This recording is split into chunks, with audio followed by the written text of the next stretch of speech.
Hello, and welcome to the Logic Minute. In this video, we will look at a simple method to detect and reset an unresponsive controller with logic.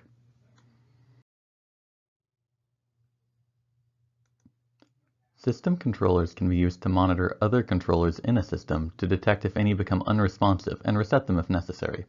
However, this can be slow, as the system controller must query the controller, process its response, and determine that it is necessary to reset the controller.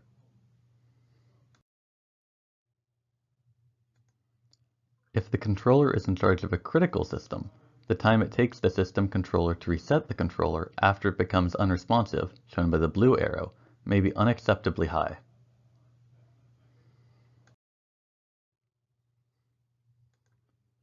In situations like these, where a faster response time is needed, we can configure a system to allow the controller to monitor and reset itself.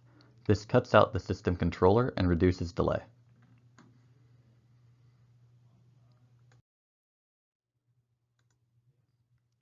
We can do this with a pair of monostable multivibrators, or one-shots. The system will monitor itself by sending a square wave to the first one-shot. If the controller stalls, the square wave will become a constant signal.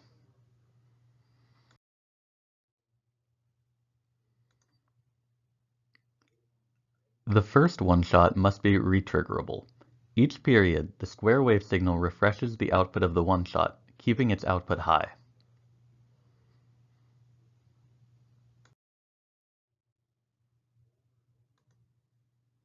If the controller stalls and the signal becomes constant, then the one-shot will deactivate at the end of its pulse, driving its output low. The maximum delay before the deactivation occurs after the stall is equal to the pulse length of the one-shot.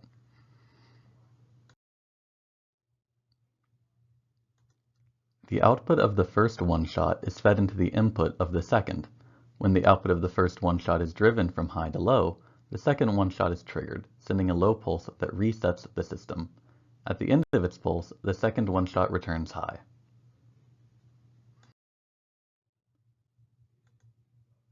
Let's look at the system in total. When the controller becomes unresponsive and the signal becomes constant, we can see how a reset pulse is sent.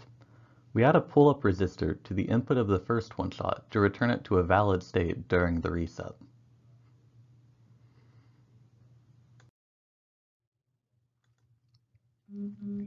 As the controller resumes the square wave signal after reset, the first one-shot is triggered again and the system is ready to monitor for another stall.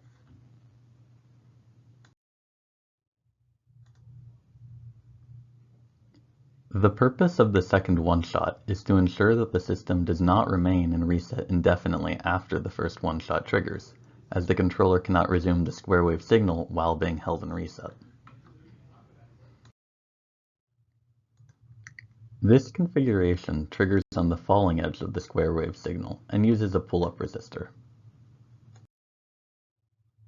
Other configurations could trigger on the rising edge and use pull-down resistors. Thank you for watching. Please explore the other videos and training material on our site. If you have any questions, come over to the E2E forums to ask us directly.